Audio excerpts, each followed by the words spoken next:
the keys are to the glory days at the stick. From who's got it better than us to brick by brick.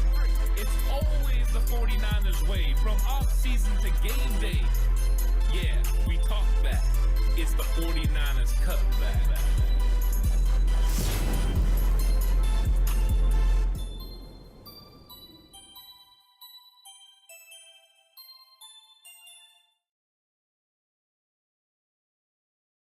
It's 49ers Cutback Podcast time. Welcome to the show.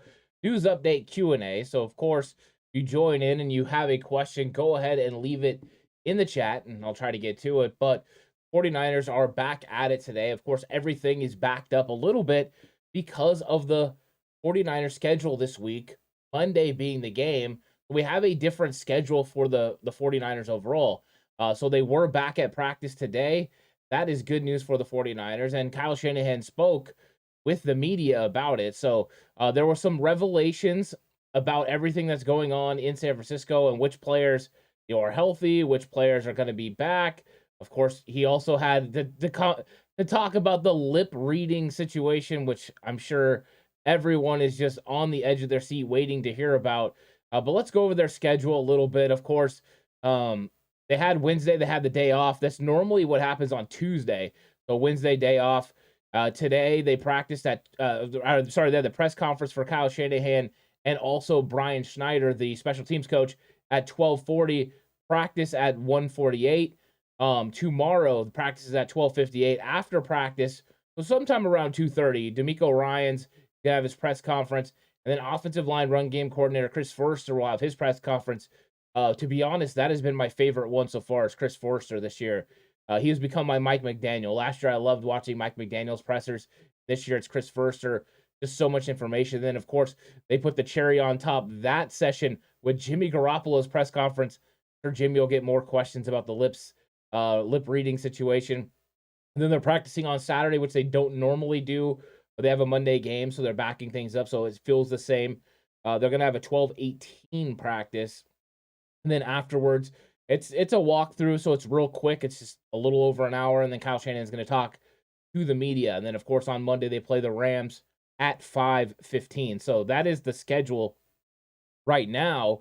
And what is up, David? How's it going? Yeah, a little bit early. Sorry, guys. I have some stuff going on. I had to go ahead and move it up. It wasn't a plan. It's kind of like more a spur-of-the-moment thing, so sorry about that. I didn't give everyone more notice. What is up, Jan? How's it going? And David says, great Zoom call yesterday, too. Thanks for doing that. It was a lot of fun. I had a lot of fun. There was a lot of people in that chat, and everyone was talking about things that were going on, and that's one of the perks you get by being over on Patreon. David has been a big part of both Zoom calls we've done over the last couple of months, and they've been a lot of fun. And, there was a lot of conversation, including, Jimmy Garoppolo, this 49ers offense overall. I thought it was a fun one, and I thought everyone was bringing some nice, unique perspective to 49ers football.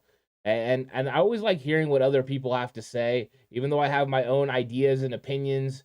Listening to other people will definitely, kind of get you going and help you understand other people's point of view.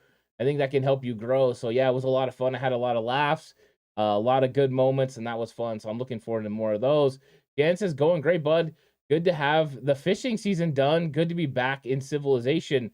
Yeah, that's good. Jen, you were gone for a little bit, so I'm glad you're back. I've been enjoying reading your comments that you've been leaving on the videos. You always make me chuckle, especially the one on the Madden about Jimmy Garoppolo smiling after a turnover, so you knew it was legit. That was freaking hilarious.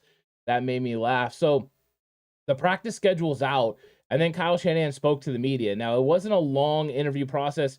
I mean, basically, both coaches, both Kyle Shanahan and Coach Schneider, took approximately 15 minutes to address the media. Of course, they're asked a bunch of different things, but first off, Arik Armstead, who missed last weekend's game against Denver, has been dealing with plantar fasciitis, and that's one thing that, you just don't know how it's going to go. But Kyle Shanahan said it was improving, and I think that's good news for the 49ers. He said he was real close about going against the Broncos, and that's what Arik had said before or after the game as well, that he had went out there and tested it and he was close. And Kyle Shanahan reiterated that and said, hey, we thought he was good in the workout before the game, but we held him back. And it's still the same today as it was on game day. Hopefully it will be good Monday. So They feel like it's good. They feel like it's holding up, and that's good. They need Arik Armstead because last year in the NFC Championship game, the Rams were able to run the football. So you have to make sure that you're able to stop the run, and Arik Armstead is a big part of stopping the run. This 49ers defense is just better with Arik Armstead. And I mean, it makes sense. Armstead hasn't had all the flashy plays, all the big plays that I was kind of expecting him to have this year in his first full year playing on the interior.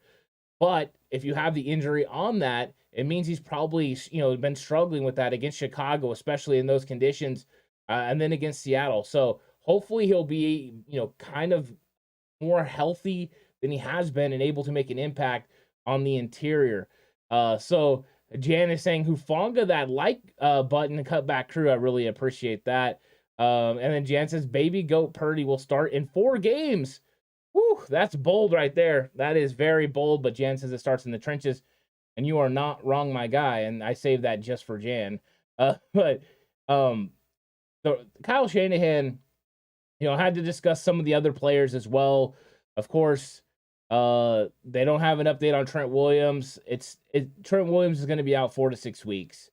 That's the realism of it. At least Kyle Shanahan early in the week did say that Colton McKivitz is going to be the starting left tackle. And it's easy enough to go back and see Colton McKivitz week 18 against the Los Angeles Rams. And you can see how you expect Colton McKivitz to fare. He gave up 2 sacks in that game, but he was going against, perennial Hall of Famer or future Hall of Famer Von Miller. That's a tough ask. They don't have Von Miller this time.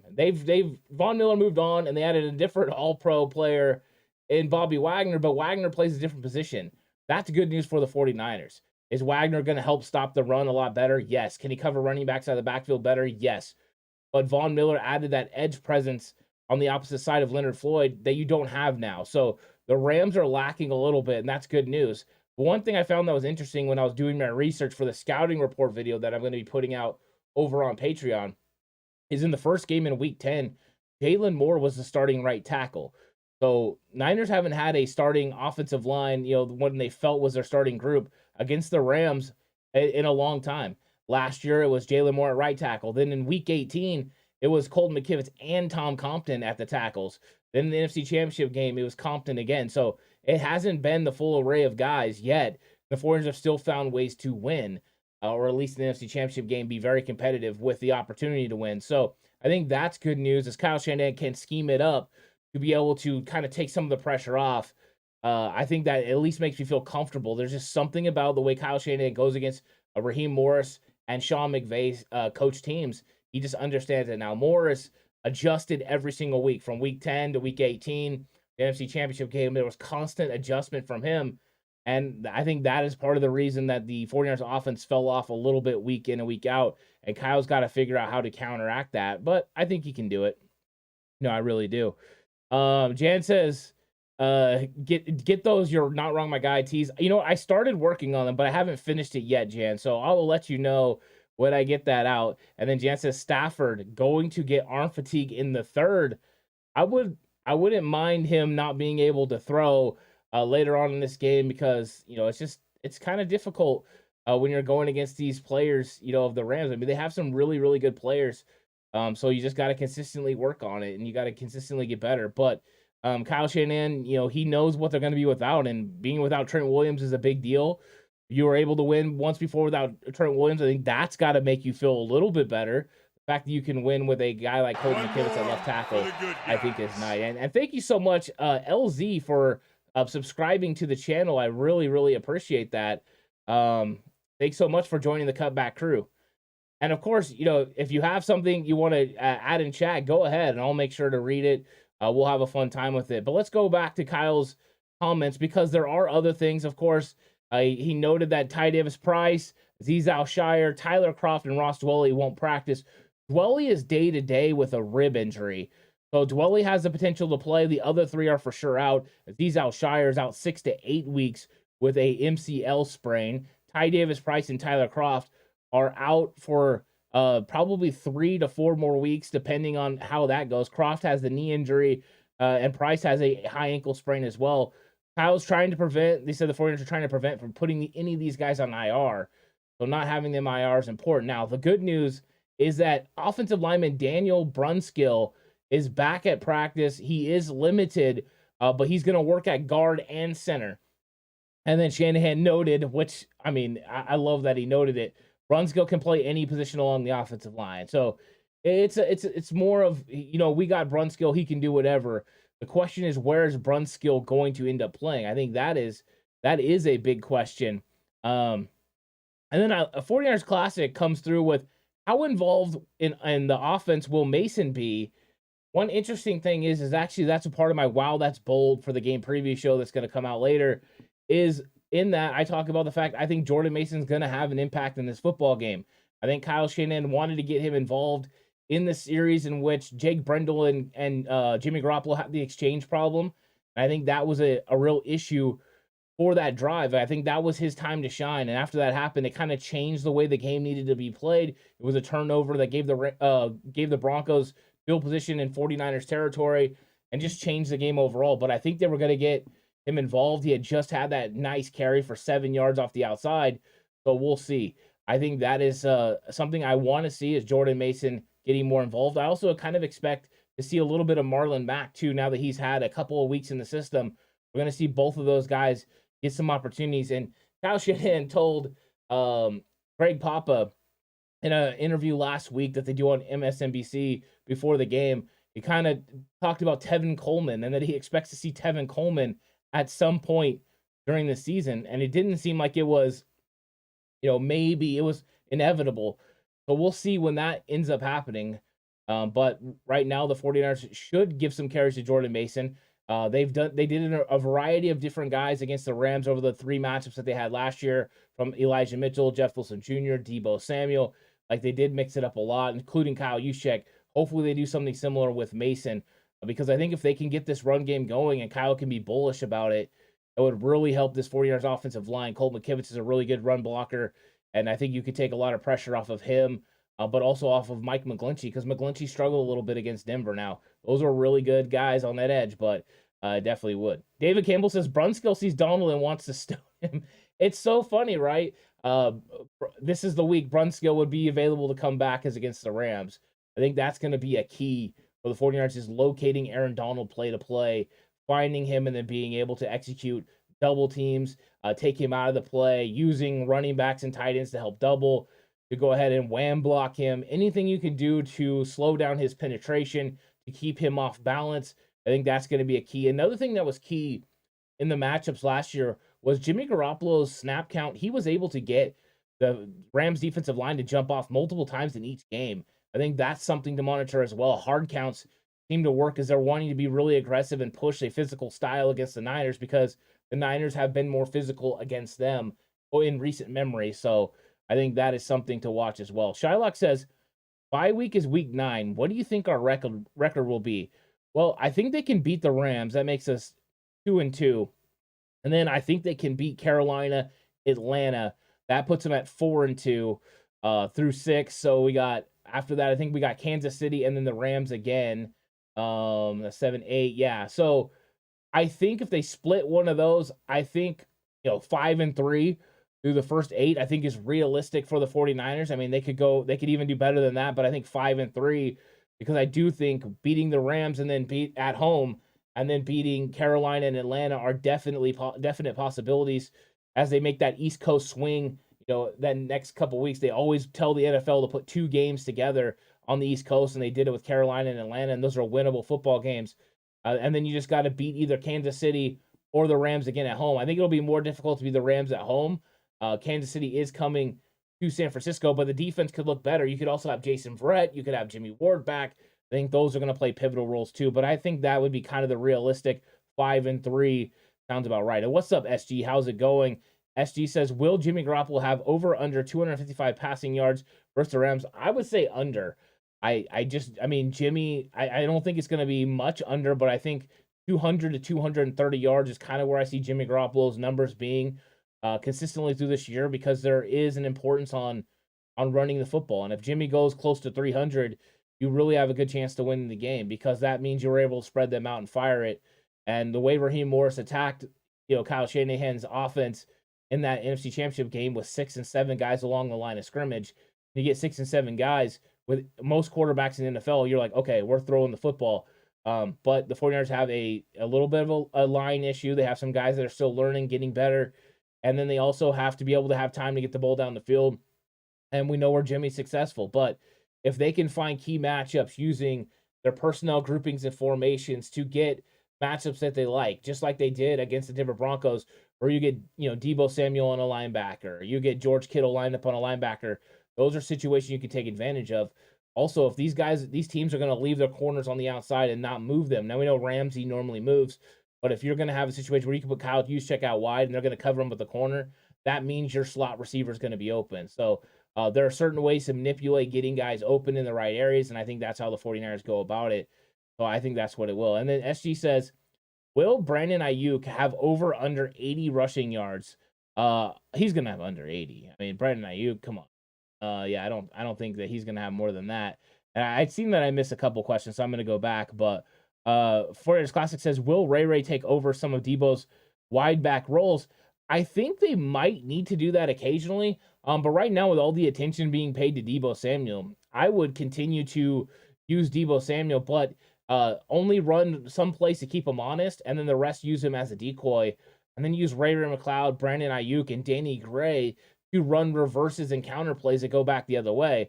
By using Debo that way, you get the entire defense to flow one direction. You can set it up to go the other way. It's important. So you put Jimmy Garoppolo in the shotgun with Debo Samuel next to him, and you run a read look here. If you set it up as an RPO with a little bit of a fly sweep coming back with Danny Gray, I think you're going to have so much confusion that you're going to freeze linebackers and create lanes for Jimmy to throw the football. That's what it's going to be about again for the Niners. Window dressing, letting these guys see multiple guys moving. That way you can run counters and traps and whams and everything off of it in the run game as well. Kyle's going to have to get really creative with the way he approaches offense moving forward. And what is up to everyone that is joining in chat? Always good to see you. I'll get to your questions if you leave something there. SG says, will Nick Bosa have over under 5 sacks? In this game, he's having under.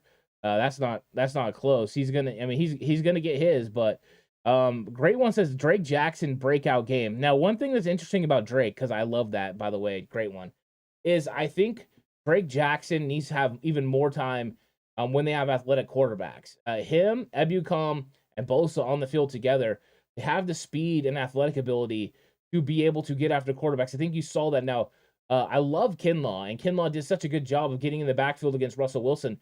But then you would see when he was one-on-one with Russ could make a move and make him miss. Now, I know Russ can do that with a lot of guys, but Drake Jackson, you're unable to do that with. He's super athletic, and they have other guys like I know Kamoko Ture wasn't able to play.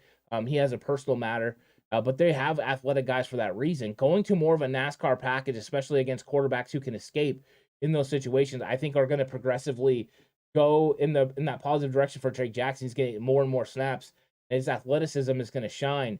That's going to be good. Rushing those guys together is very important. You could get a rush package that includes Drake Jackson, Nick Bosa, Charles Omenihu, and these guys, and Samson Ebukam. That's just so much athleticism. I think they would put a lot of pressure on. Of course, with most running quarterbacks, you want to make sure you get interior pressure so it doesn't create any lanes, but I just think it's something they're going to continue to work towards. Jan says Bosa will have 2 sacks. I would love that. Kane Yar says, what's the key to being dominant in Madden 09? Wow, I don't even remember what Madden that was. Caleb, you're going to have to remind me what Madden that was. I was very dominant in the early Maddens.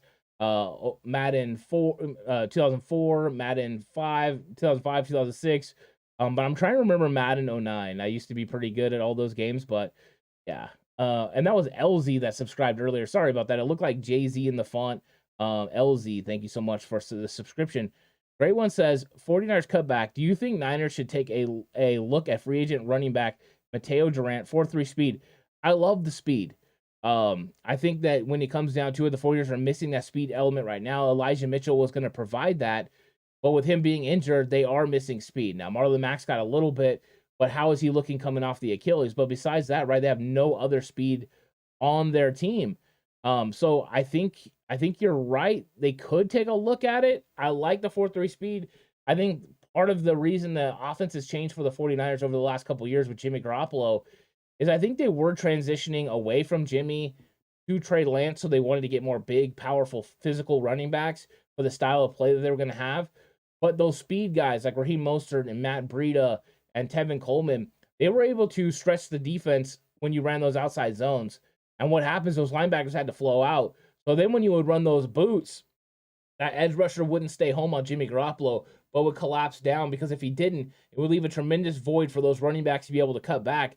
With your running backs having to vacate that area, it was a big movement. Plus, when Jimmy came out on the other side with the bootleg, so many guys had moved horizontally, it created throwing lanes for him.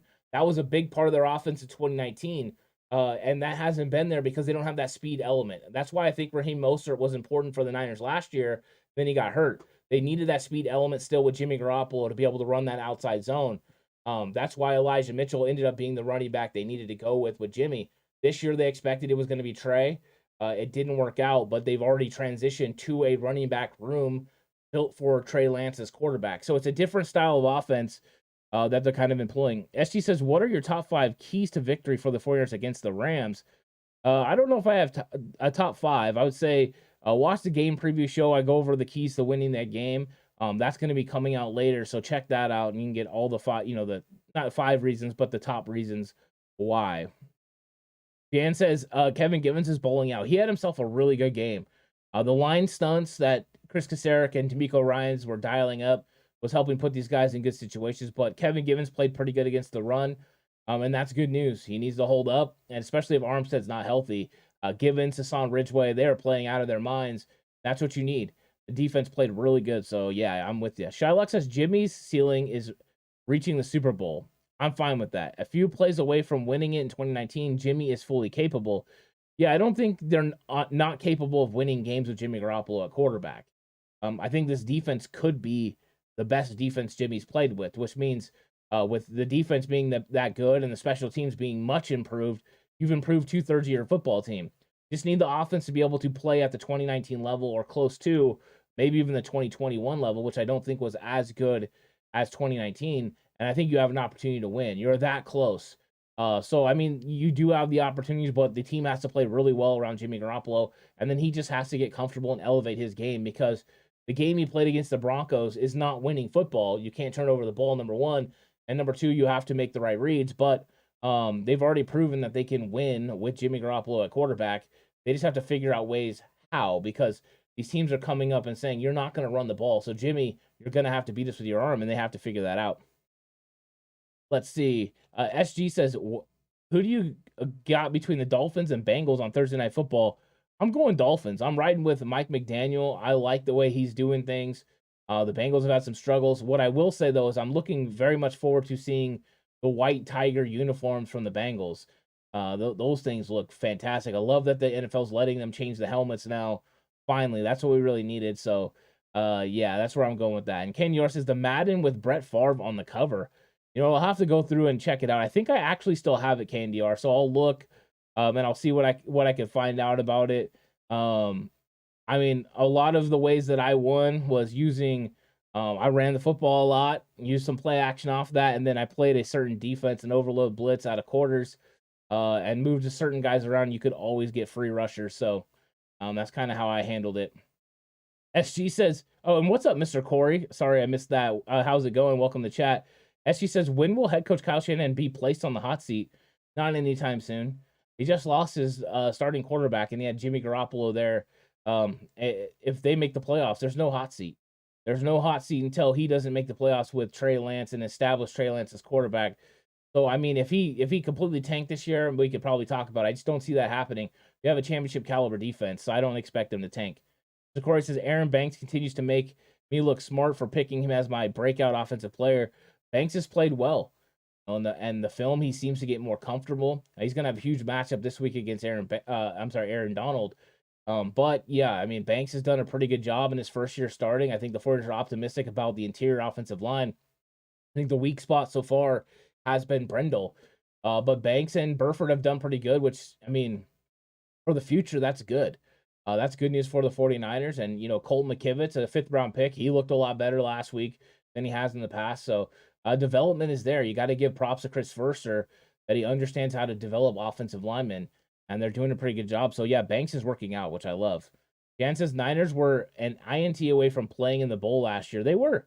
They were a play here or there away from being in the Super Bowl, and they'd already proven that they could beat the Bengals. So, yeah, they had a really good chance to win the Super Bowl, and that's tough. You're hoping to get another opportunity, but you have to go out there and prove it on the field. I think the Niners can do it, but they're going to have to get better and better each week. They have to get this run game going. They have to play stout defense, and Jimmy Garoppolo has to convert key third downs and make key throws. And if they do that, they have a chance to beat anyone in this league. That's just what it is. Marvin says, KDR, is it with him holding his welfare check? Woo! Well played, Marvin. Well played. Twisted Clown says, Madden, play action Vernon Davis works all day. I love that. Twisted Clown's coming through with some Madden knowledge. What's up, Marvin? Welcome to the chat. Mr. Corey says, Mike McDaniel could give us Mostert back. Yeah, I would love to have Mostert back. I mean, right now we could really be using that speed. That would be a huge change-up. I think that would be a huge dynamic in this offense, but we don't have speed. And, I mean, Elijah Mitchell being out, that's pretty much all the speed you had on your roster. I know TDP is a 4.48 guy, but you could definitely tell the difference between Elijah Mitchell and TDP. And then you could tell a huge difference between Raheem Mostert and everyone else. So, yeah, you need those explosive plays. Jan's giving some Madden help as well for the halfback toss. Essie says, who do you think will score the first touchdown for the 49ers against the Rams? If I had to put money on it, let's see. I know you're saying hashtag Kittle. I don't think it'll be Kittle. It was Brandon Ayuk last week. I'm going to go out there on a limb, and I'm going to say the very first touchdown of the game is Jeff Wilson Jr. Jeff Wilson Jr. is going to have the first touchdown of the game. I think he's going to get a nice run for a touchdown. So, Marvin says, just send him the money, Ant. Well done. What's up, Jess? Welcome to chat. I hope you're having a good one. Everyone's saying hi. Always love when everyone's hi. But yeah, let's get back to some of these guys that we were talking about. Daniel Brunskill being back. Kyle Shanahan, I mean, the injuries aren't fun. But, Kyle Shanahan knows that they've got enough talent to be able to do it. One more interesting thing, I don't know how many people have saw this, is how many people have saw the viral thing of Jimmy Garoppolo's lip reading where people are saying, Jimmy said, all your plays suck, man. I thought that, I got sent the video and I watched it, and at first I was like, oh my gosh, did he say that? And then after that, I'm like, I don't know, because I've seen so many different ones. And so Kyle had some comments about it, and he talked about, they had frustrations. And then he said, it's like it is with one of my friends. Jimmy and I are around each other every single day. There's not any awkwardness from us or anything that's kept from each other. So they're pretty much saying, hey, they always talk about it. They air their things out. And then Kyle said, I don't know the clip you're talking about. I got it in my notes before this press conference, but I'm not a very good lip reader. I probably won't watch it. And then he said, there's frustration with our whole team. First of all, the clip to me is a joke. I can't believe we're talking about it. I'm pretty sure that's not what he said, but we're extremely frustrated from the whole game. So it's so funny that, people are talking about this clip, but I did think this was funny as well. Matt Barrows asked 10 people what they thought of what Garoppolo was saying. Here was some of his favorite responses. Somebody said, I threw up inside pants. Someone said, should have gotten pizza dough, man. And someone said, all I can make out is ball, man. So it's interesting. I've seen a lot of them, a lot of funny stuff that people have been saying about these. I don't know what everyone thinks he's saying, but I definitely did not read anything into, And then Jan says, Jimmy said, our play sucks, man. Yeah, I've seen that. I've seen him say, some people think that maybe he said my play, or, that his own place, like instead of saying your play sucks, man, like he's talking to himself. So yeah, the Dolphins and Bengals, no, it doesn't start in 31 minutes. It starts after 5. So you got plenty of time, SG, if you want to watch that game. Twisted Clown says, I agree with Jimmy G. Play calling does suck. Look at McDaniel's players are letting it fly. It's a little bit different too with McDaniel, right?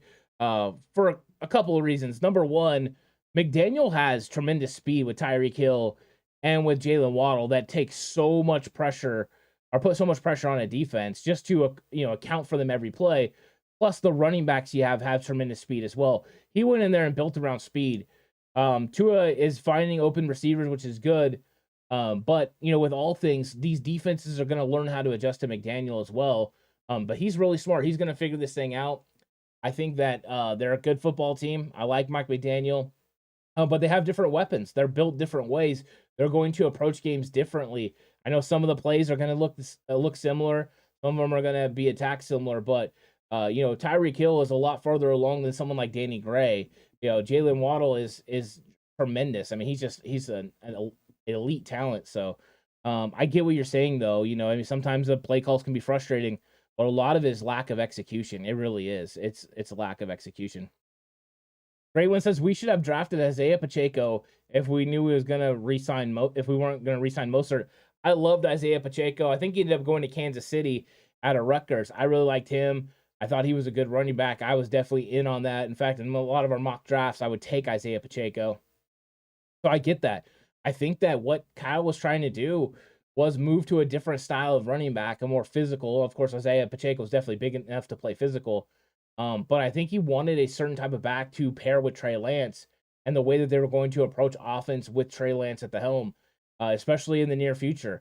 And I think that with Jimmy, you wanted those speed guys. I mean, he was trying to get those speed guys from, Jet McKinnon, to, bringing in Tevin Coleman. He wanted guys who were 4.3, 4.4 speed guys. And he started to fluctuate away from that and change away from that. I don't know if he thought that those guys were too injury prone or if he felt like he wanted to move in a different direction as the league continued to, try to figure him out. I think he's always trying to stay one step ahead, but it's now you're in a situation where the running backs and what they're going to do don't exactly match what you need Jimmy Garoppolo to do. It seems to be a little bit of an issue, and Debo Samuel's been able to make up for that with the way that he runs the football. Gray One says we should have. Oh yeah, okay. I'm sorry. Luke says, Ant, who do you think will have the second biggest role in running back room as far as carries, or do you think it won't be a factor because Wilson will get the same? He'll be the workhorse. I think it's going to be Jordan Mason. I think Jordan Mason's going to get more carries in this game. Of course, he only got one last game. Fully expect it to increase. Last week, I thought he was going to get 7. I think this week it could be. The 49ers want to run the football against the Rams, and they're going to need a variety of different ways to do it. And one of the ways is to continue to run these guys out there, with that physicality. We could also see Marlon Mack. We'll see how much development he's had. But I think some of the ways that they run the football, they could use Jeff Wilson Jr. as a battering ram as well to help attack these, 6 and 7 man fronts. But some of the time when you get in these two running back sets, you have to use your running back as a receiver. And Jeff Wilson Jr. is a little bit better receiver than Jordan Mason, but not much. Jordan Mason does a pretty good job. But I would love to see them see if Mason can get going, because as a big physical guy, if he could churn off 4 and 5 yards of carry, and you could consistently give him the rock, and he could get yardage, I think that would be good for your team. It could wear down the Rams defense. So that's what I think. Marvin says they are playing in Tampa. Jess is, what's up? I forgot Jess is dropping stuff in there for me. Thank you. Luke says McDaniels ain't afraid for a play not to work as well. He's not worried if the pass is incomplete, and that was clear from the press conference with us. Yeah, McDaniels is, he just kind of goes out there and lets it roll. McDaniels is a different type of play caller than Kyle Shanahan, but where they have similarities in the run game, they have some differences in the pass game concepts. But I always expect Kyle Shanahan to figure it out. I went through and watched week 10 last year, week 18, the NFC Championship game, all the matchups, and I kept seeing Kyle Shanahan consistently change the way he called plays, the plays that he called, the scheme, everything adjusted week by week, and the Rams do the same thing. And the Rams would take away things that Kyle did well in the game before, and Kyle would have ways to come back and counteract that. But it all started with the run game. And then when the run game wasn't there, the pass concepts were there, was finding personnel groupings to be able to attack the defense. So it's a chess match. It's going to be fun for sure. Mr. Corey says the teacher teaches the student this season, 49ers 31, Dolphins 17. That's going to be a fun matchup. I hope the 49ers defense is fully healthy on December 4th when that game happens. I would love that because it would be really, really fantastic. And SG says thoughts on Alabama Crimson Tide football team. I don't know. I haven't really watched them a whole lot. I like their quarterback, but I haven't watched them a lot this year, to be honest. Mainly been watching, USC and Florida State. Florida State's my team, and then USC's, a team that I really like. They got some local guys that I like to follow, so those are the teams that I've been following. And I've watched a lot of college football, but not as much as most, and so I haven't watched Alabama. Matt Burgos, what's up, Matt? How's it going? Says, who wants it? Lions better record than Niners at season's end. Give me a game.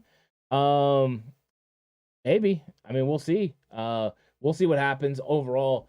The 49ers right now, or you would say they're not playing in a better division. So there's some division wins there, and the Niners are undefeated in their division. If they can continue to play, beat the Rams, beat the Cardinals, and beat the Seahawks, that's 8 victories right there. So there's a potential. And look at the Broncos fan. What's up, Seth? You deserve it after that win. I'm sure you weren't excited with Russell Wilson's performance, though, right? So I don't know. I don't know if Detroit's going to have a better record. I think Detroit has played some good football this year. They've been able to move the ball, but we'll see. I mean, right now, until they prove it, they really haven't proved anything in any year in a long time. But they're a lot better. I do think that Campbell's did a really good job of turning that program around. Mr. Corey says, Jordan Mason better get 10 yards on his first carry to stay in the game because we know 7 yards isn't good enough for a second carry. Mr. Corey, I think there was a second carry coming. The fumble from Jake Brendel. The fumble from Jake Brendel, I think, kind of ruined Jordan Mason's drive. That's unfortunate, but I think that's what happened.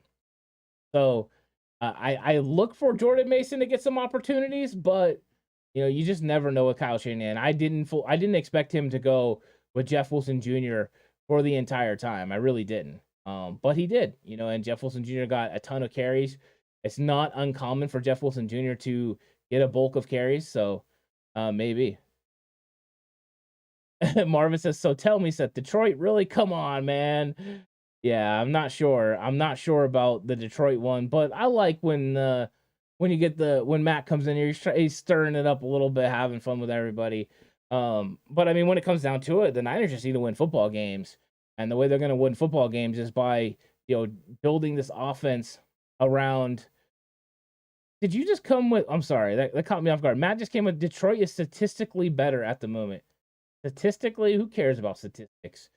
Who cares? Statistics don't mean nothing. It's about winning and losing.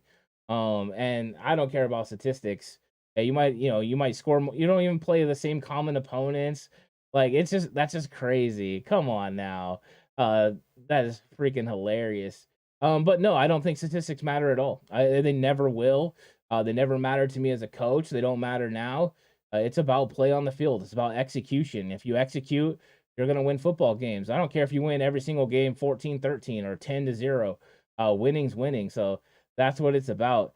And I'm sorry, Matt. I'm not with you on this one. You're on your own. But yeah, I know it's like, Matt knows me pretty well, so he knows how I handle things and what I care about. But yeah, Warriors got some things to do on offense. They definitely need to get better. They need to execute better. But part of the things that's going to help them is familiarity with the defensive coordinator for the Rams and Raheem Morris. Kyle Shanahan coached with him on a couple of occasions, including, in Tampa Bay and then with the Washington football team. So he has an understanding of his concepts, the way he attacks with his defense. And in fact, I think Kyle Shanahan, would thought about him coming in if he didn't already have people as defensive coordinator. That's how much he likes Raheem Morris. So the way that they've approached it is they've slowly brought more and more guys to the line of scrimmage to stop the run game. So Kyle's got to find creative ways. In the NFC Championship game, Debo Samuel broke a tunnel screen for a touchdown. And the reason is when you have so many guys at the line of scrimmage, you get that ball out quickly and you make a couple key blocks. Playmakers like Debo Samuel, Brandon Ayuk can have big-time plays. And I think those avenues are still there. Those are still ways to be able to get it done. And then, let's see. Marvin says, the Niners need to stop fumbling and they will win games. Yeah, you can't lose a turnover battle and then be bad on third down and expect to win football games. That's just it. When they played the Denver Broncos, they turned over the ball too many times and they were bad on third down. 0 for 9 on third down. You're not winning games in this league. The fact the 49ers have one of the best defenses in the league made them stay in this game, but that's just not a recipe for success. You win the turnover battle and you convert on third down at a high rate and stop the opposing team from converting, you're going to win more games than you don't. So, about getting off the field. That's what it's about. Mr. Corey says, Jake Brendel needs to be benched. Have no idea what they were thinking starting 29-year-old undrafted journeyman with 3 career starts, paging Mr. Treader. Treader retired, right? I don't think Treader's coming back. I think Daniel Brunskill is going to be the answer, Mr. Corey. He's going to practice this week, and I think he's got to be the answer at center because you're right. Jake Brendel has not met expectations. He has not played up to the level that I think he has for himself or Chris Forster had for him in this offense. And consistently he gets beat. Consistently I see him, putting his fist in the, like struggling, shaking his head. He's just not playing at a high level right now. And you could tell the difference between having a guy like Alex Mack, who is, a Pro Bowl, all pro guy every single year, and having a guy like Jake Brendel, who's a journeyman. That they tried it didn't work out. I think they need to go to Brunskill. And then what they really need to do is continue to develop Zakel so he's ready to go for next year. SG's asking about JC Treader. I mean, he's retired, so I don't really have thoughts. I have, he's just at home. He's chilling.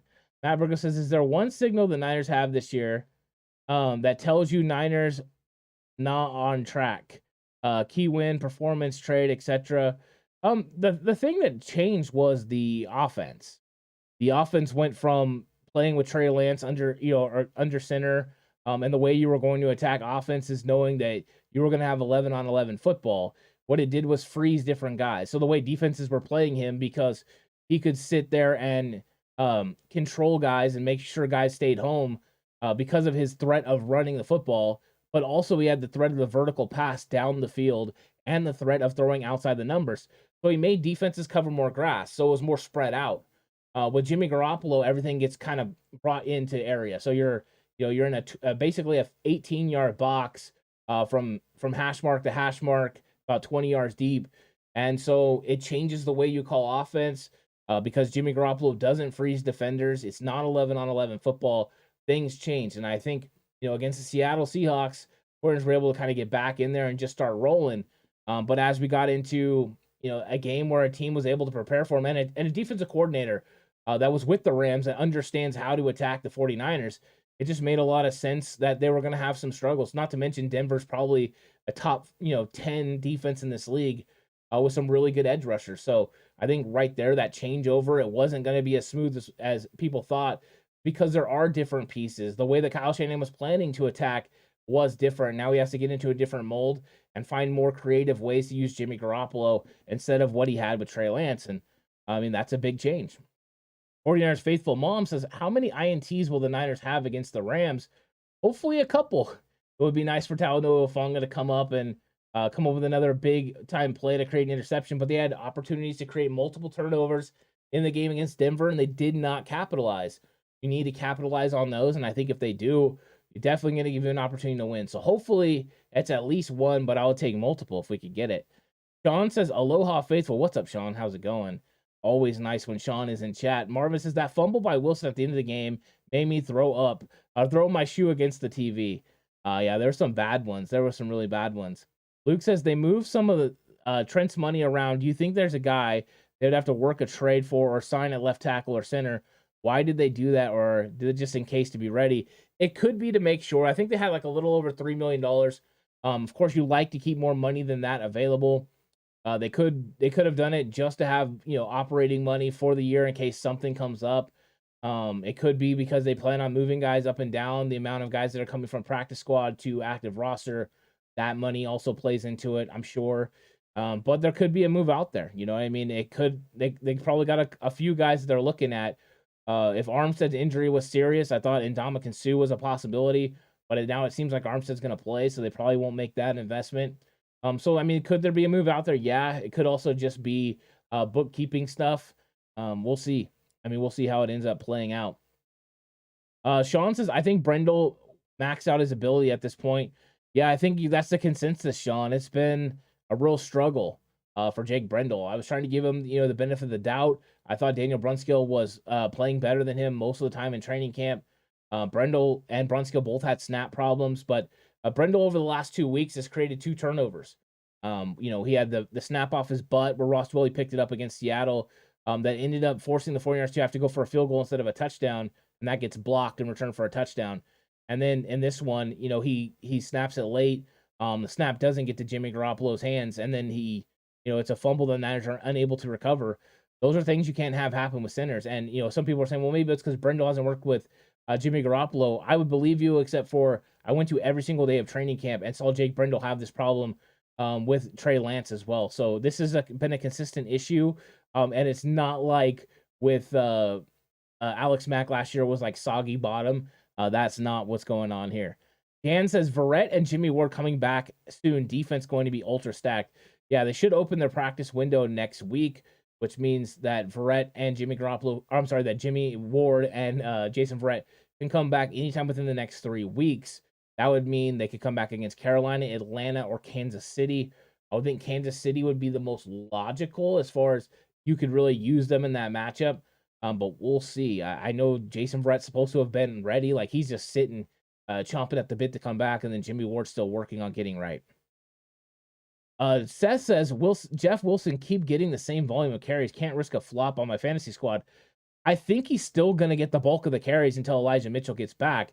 You may see it go down 4 or 5 carries, but I think he's still going to be in that target, kind of that 12 to 15 carries a game. I think they'll sprinkle in a little bit of Debo, some Jordan Mason. I think those are what you're going to get over the next several weeks. But it was last year that the 49ers ran the ball in week 10 44 times against the Rams. If they can run it over 40 times, they're going to. And he's a volume carry guy. So as far as carries go, he's always going to be a volume carry guy. This, of course, is Brunskill wasn't that good at center either. He's the best at right or left tackle. I agree, but he's the best option right now at center. He's just a better option than Jake Brendel from what I saw in 2020. Is he the one I wanted? No, but I don't think J.C. Treader's coming out of retirement. I don't think the 49ers are making an adjustment with a center like that, at this point. The only one I could see them bringing in would be someone like Alex Mack, and he ain't coming out of retirement. But you'd want someone that understands the offense, understands the ins and outs, and right now it just hasn't been there. Marvin says, "Ant, don't you think that the run option that Kyle has called with Jimmy is going to get him hurt?" Just saying. It could. I mean, but you're trying to find opportunities to be able to move the football. However, Jimmy making his legs a part of the game could definitely help. You don't want to run it consistently, but here and there you can run it. You need it. You need to be able to use the quarterback's legs to be able to dictate to these defensive linemen and edge rushers how they approach football. So I think it is important. But you're right. I don't want him to get hurt either. Sean says five-man defensive fronts take time to run against. It's difficult, very difficult, but not impossible. Okay, call to get them out of it. Do you see the Rams sticking to their base 4-3? I think they're going to run 5 and 6 guys, Sean. I went back and watched all 3 games, and the way they started in week 10 last year, they had 5. Week 18, they had 5 and sometimes 6. And then sometimes in the NFC Championship game, they came up with as many as 7 guys on the line of scrimmage, and Kyle had to kind of spread them out. But the variety of different run game that they ran variations of all kinds of different schemes, which I love. I don't know how much of that is Mike McDaniel and Kyle Shanahan, or is it, was it both of them together?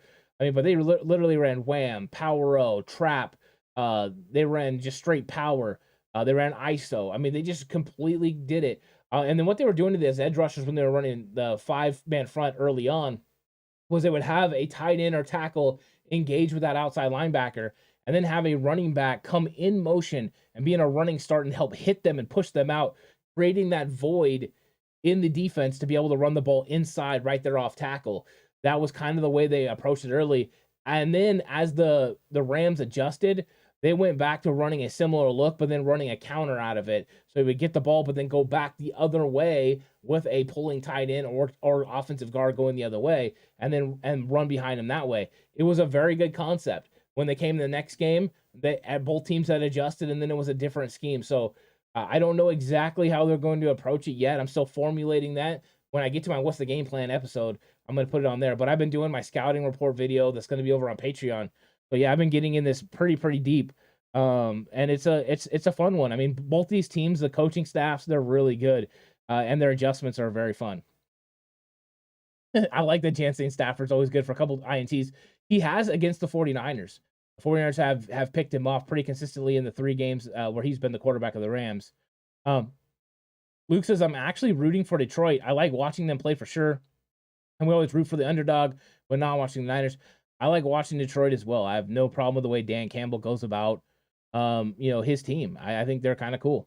Matt Burgo says, who's a backup quarterback now? What does that look like when Jimmy G goes down? I say win because he's always hurt. It's Brock Purdy. He's a young quarterback. He was Mr. Irrelevant for the 49ers.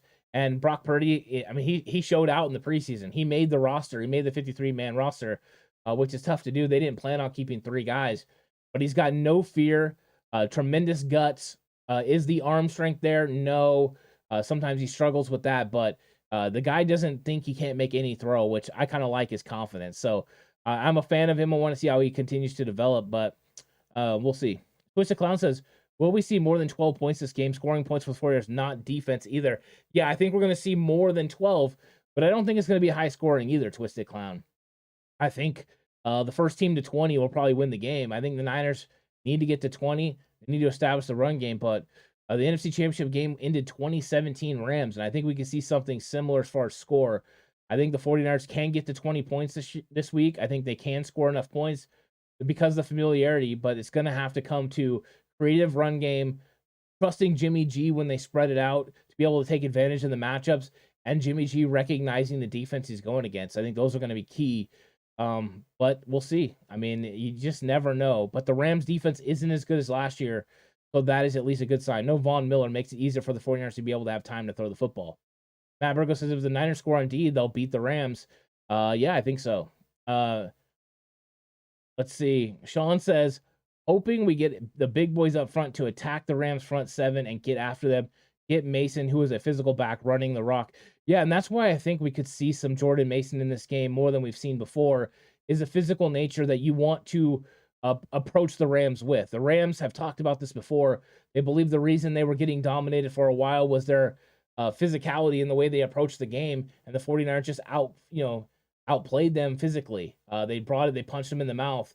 So that's been a big topic, and I think the 49ers think they get the ball, rolling with these running backs, Jeff Wilson Jr., Jordan Mason, Marlon Mack, punishing them up the middle.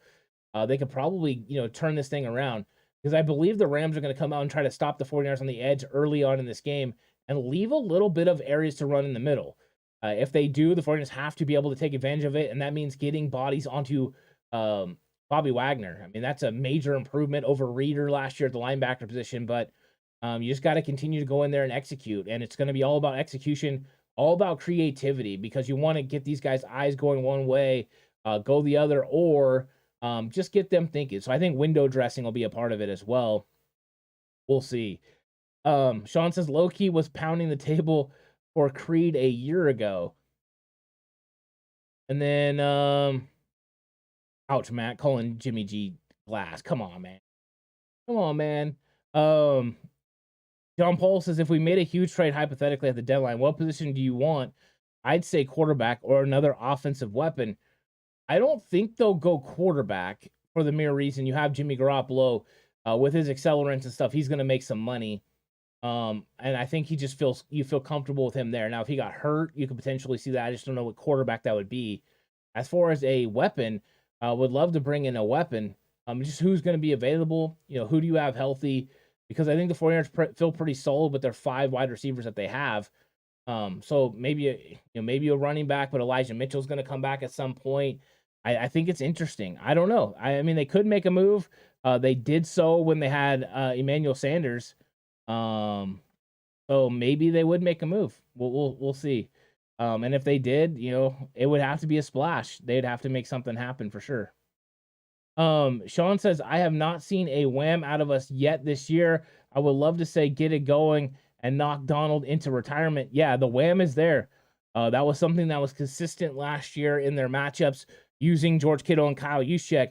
Arizona tried to use it last week against Aaron Donald, and Donald jumped right over the top of one of the guys who went low. You can't go low that way. It's not going to work. So, yeah, I would love to see that, and I think that could be a part of the game as part of their counter plays with a little bit of wham action going in there. I think that would be nice. This, of course, is let's trade Danny Gray and a 3rd pick for Creed Humphrey. I would do that. There's no one that is trading, or there's no way Kansas City's trading Creed Humphrey for Danny Gray and a 3rd round pick. But yeah, I would do that 100% of the time, because I know I'm getting a 3rd round pick back for DeMeco Ryans when he takes a head coaching job somewhere. So basically, be Danny Gray for Creed Humphrey. Yeah, I'm doing that every day of the week and twice on Sunday.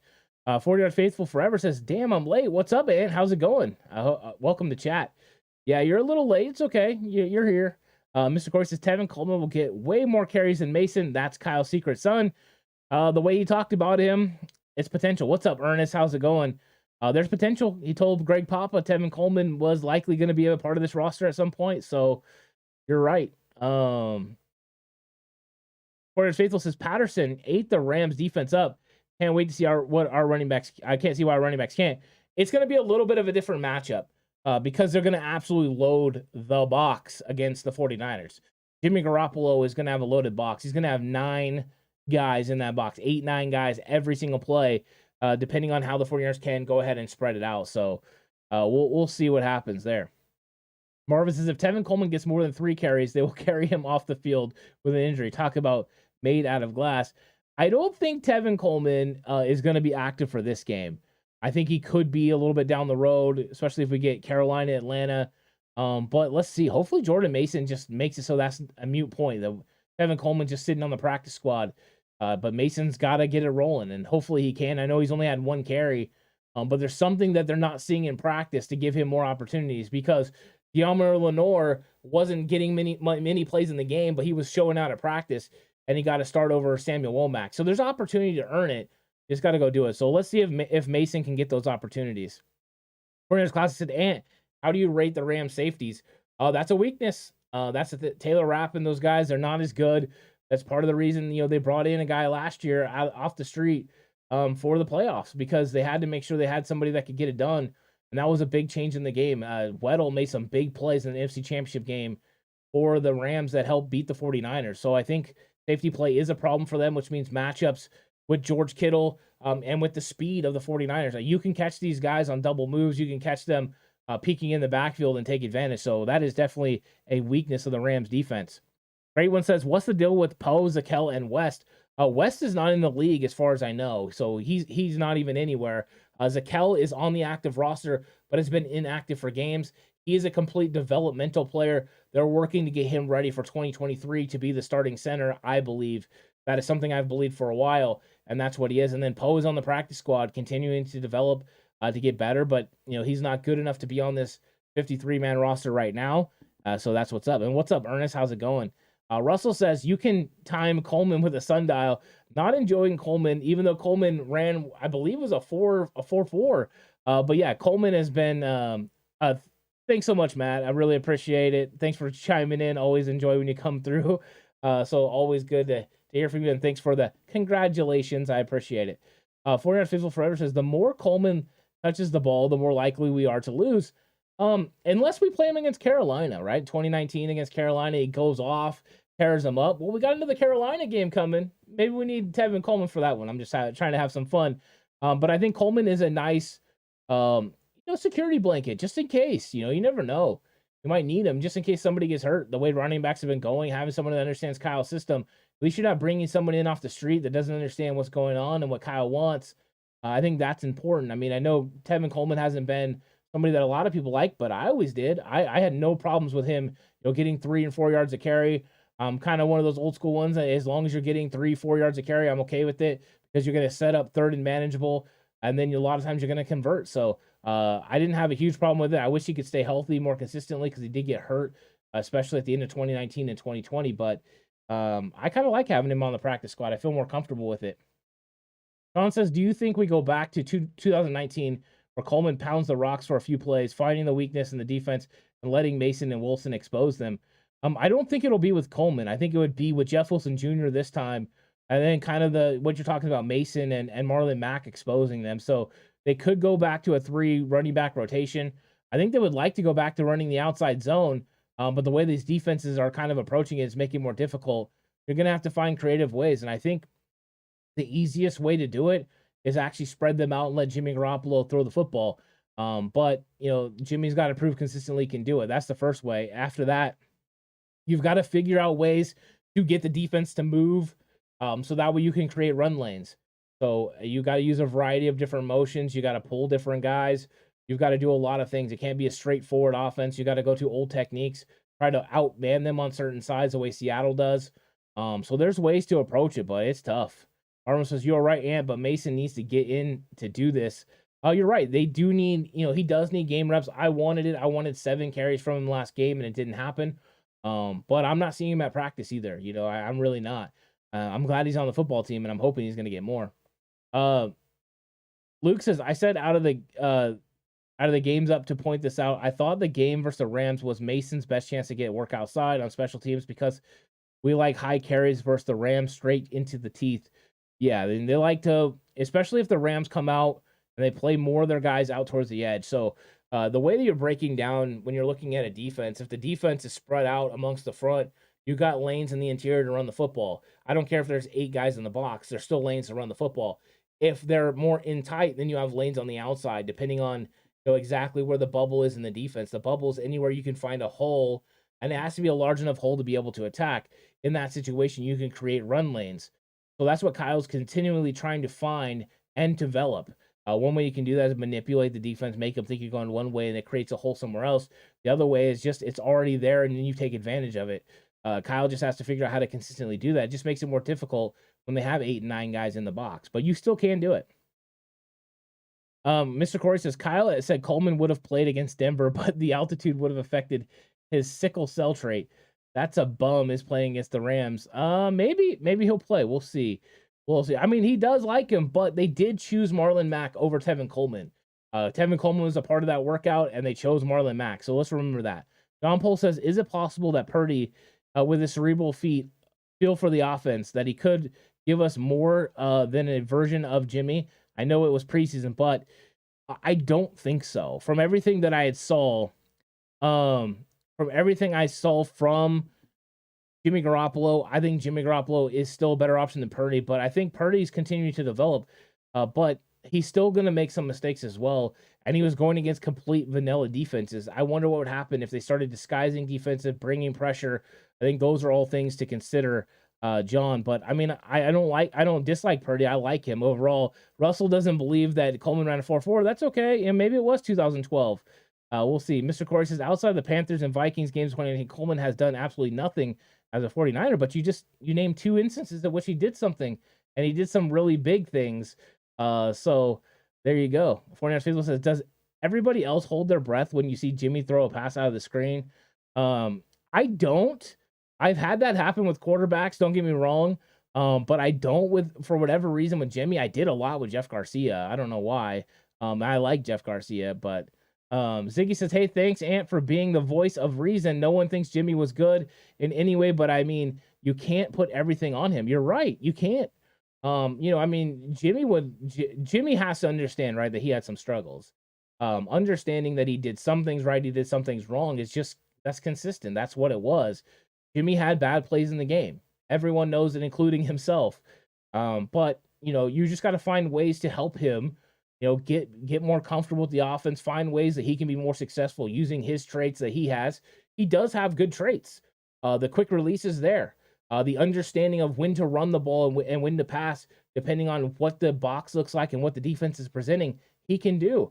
Those are all traits that you like in a quarterback. Now you just have to find ways. Find the things he did really well in 2019. Find the things he did really well in 2021, and try to put an offense together that uses those traits while going against the defense that you're going against. And it's different every single week. They have certain players that are big time. They run different schemes. They have different approaches. Finding your strengths in your players and then being able to apply them against a defense's weaknesses, it's not easy, but that's why they get to play these teams and make the big bucks. John says, I think we're more successful utilizing multiple backs and different run styles and skill sets, not just a bell cow mentality. I think they're missing the speed element. I do think they're missing that. And I think Elijah Mitchell is that guy. He's going to be that bell cow back because not only was he powerful, but he was fast. But he took a shot in the knee and he's not healthy now. So I do think they've went to a different style and it hasn't really worked out too much. But we'll see. 49ers Clock says, what should the 49ers do when the defense goes horizontal? It's easy. When you go horizontal, you get vertical. They want to go horizontal and try to stop you outside, go vertical. You can use, fullbacks and tight ends to be able to lead up the hole. You can pull guards. So yeah, you want to spread out horizontal, you go vertical. It's easy. And you can also go that way with the passing game too. Horizontal means there's more areas in the middle of the area or middle of the zones to throw the football. Corner Fizzle Forever says, Ant, you think the time to cut back on the wide receiver screens to Debo? Seems like we see it 5 times in the game now. I don't think it is time. In fact, against the Rams, if they're going to run these 6 and 7 man boxes, that's what's open. NFC Championship game, hit Debo on a screen, takes it to the house, big time play. So I think that it's not as long as it's open. And I know we haven't executed them at a high level, but they're there. There was one this week that they could have ran that they were trying to run to Juwan Jennings and Jimmy G threw over his head. It's there. If they execute it, Juwan Jennings probably gets the first down. It could have been a huge play in the game. So I don't think it's time to tone those back. I think they just got to execute them better. Execution problems are definitely there for the Niners. John Paul says, fine, we'll sync in our Super Bowl roster with Jimmy. I'm pissed about the non-caring attitude. I don't like, I don't know what's up with Jimmy. You know what I mean? I really don't. I want to see how he bounces back. This was his first start. Let's see how he handles the situation. If Jimmy is really a don't care, it's not a good sign. I can't see him being a don't care, because if he is a don't care, he's not going to make money next year. He needs to have a good season so that way he can make money. So I think when it comes down to it, that's something to remember. But you're right. If he's in a I don't care attitude, then that's not good. But they do have a pretty good roster. So hopefully this defense is really good and they can help Jimmy Garoppolo along the way, help this offense find their footing. And let's see what happens when the offense looks like, in officially week 2 of Jimmy Garoppolo at the helm. I know Seattle was different, but Kyle said even then he was calling plays he had for Trey, and Jimmy was able to get him done. But that was a little bit of a different circumstance for sure. Mr. Corey says, all right, Ant, you've shut down Treader, Mack, and acquiring Humphrey, so it's time for you to suit up. You're our last chance at center. Oh, please don't put that on me, Mr. Corey. Oh, not at this stage in my life. I would be good for a few snaps. That's about it. John Paul says, only formula if we go forward with Jimmy is to run 65-70% of the time and pass very limited. I mean, you're probably right. I mean, I don't know if those numbers are exactly that high, but I mean, yeah, it's got to be predicated on the run game. That's very important. And then you've got to convert on third downs with key passes from Jimmy Garoppolo. That's something Garoppolo was very good at in 2019 and 2021, was converting on third down. One of the reasons they're so good at it was not having many third and longs, but third and manageables that you could execute. And I think that's something that you're hoping Jimmy can do. He did not do that against Denver. He was 0 for 9. The offense was 0 for 9. You can't win being 0 for 9 in this league on third down. So they have to get better at that. And if they don't, it's going to be a long season. I mean, that's just the way it is. But if they do, and they can start sustaining drives, it's going to make the defense even better because they're going to stay off the field and stay healthy and fresh at the end of football games. But also in the 49ers will put up points consistently, and then they'll be really tough because they have a championship caliber defense. And Jimmy and this offense have to figure it out. We'll see what happens. If we get to Carolina and this offense is still struggling, then you got to start ringing the alarms like, oh no, here we go. But we could do it. Sean says, you think Jimmy feels like he finally has Kyle over a barrel and wants to express himself and wants to be a bit more of a different offense? He could. But Kyle Shanahan's Kyle Shanahan. He ain't getting pushed. And that's the thing. It hurts Jimmy when the team doesn't play well. Not only does Jimmy not make his money, because he gets a bonus for every win the 49ers have when he's starting quarterback, but 2, he won't get his money in the offseason. There were already teams that weren't interested in him as a starting quarterback. What will his market look like if he doesn't have a good season right now? So I think it's beneficial for Jimmy Garoppolo and beneficial for Kyle Shanahan for them to win. So I think that's kind of where they're at with it. Luke says, who talked to Jimmy and found out he didn't care? I think people are seeing the smiles, the smiles after the game. Maybe people think he doesn't care. I don't know if that's the case. I don't know if that's true. I've seen people smile when they're nervous. I've sseen all kinds of things. I don't know why he smiled. I mean, I'm not going to go into why people smile or laugh in bad situations, or whatever. But I mean, that's what people think. And if they feel Jimmy doesn't care, he's going to prove it on the field. I think he cares because I think he cares about money. But we'll see. Ziggy says, get out of here. Only thing that matters is what he does on the field, not the way he doesn't react, how fans want him to react. That's true. I mean, people always react different, Ziggy. So, yeah, I think that's what it is, though, right? I think it's the smiles. I think that's why people think he doesn't care. I don't know. I didn't really break it down. I didn't really break down his lip syncs. His lip reading either, to be honest. Mr. Croy says Garoppolo has $100 million in the bank and knows he's gone after this. Don't think he cares much. One thing with having $100 million in the bank, Mr. Corey, you wish you had $200 million in the bank. Jimmy Garoppolo was looking to get out of here and have a different situation. He's a competitor. He wants to win football games, and he wants to make money. I can tell you right now, he's trying to get another contract for sure. Marvin says, I've never seen Jimmy roll over. These accusations or whatever you want to call them does not make sense. He should be, John Paul says he should be motivated. I mean, honestly, this could be his last chance in the ring. We have, in my opinion, the best defense in football. He needs to have a Steve Young 94 fire. 40 Yards Faithful Forever says Jimmy feels more comfortable as a backup. I think he wants to start. I really do. I think he wants to make money. I think he wants to win. Ziggy says, not you yet, but these fans are crazy to think this guy don't care. I know exactly what you're talking about, Ziggy. I've never put into facials. That was one thing I said in the Seattle game after the game was over. I saw Debo come up and dap up Jimmy Garoppolo, and Jimmy was kind of smiling and stuff, and I said they're going to evaluate everything that is on these guys' faces, and that's just how it is. I mean, that's just football. I think people do understand, read into things certain ways, and others don't really think about it. And I think that's just kind of the way it is. Sean says, would Kyle bend a bit and incorporate some of Jimmy's possible suggestions? Man, we miss McDaniels. Actually, yeah, because that's what he did last year. He put Jimmy Garoppolo in the shotgun. Kyle did, because it was better for Jimmy Garoppolo. So Kyle did bend last year. The fact you see Jimmy in the shotgun more this year is because Kyle's doing that for Jimmy. That was something Kyle didn't want to do. Kyle likes to be under center, but he does it under shotgun, because under center, your lines and lanes for the outside zone are better. When you're in shotgun, mine is being in pistol, those lanes change. This is straight from Kyle Shanahan's mouth. He said this. So him putting Jimmy Garoppolo in the shotgun is for Jimmy Garoppolo's best good. And he's trying to help the guy out, but that does hurt the run game overall unless you're in the pistol. That changes the lane. So it's interesting.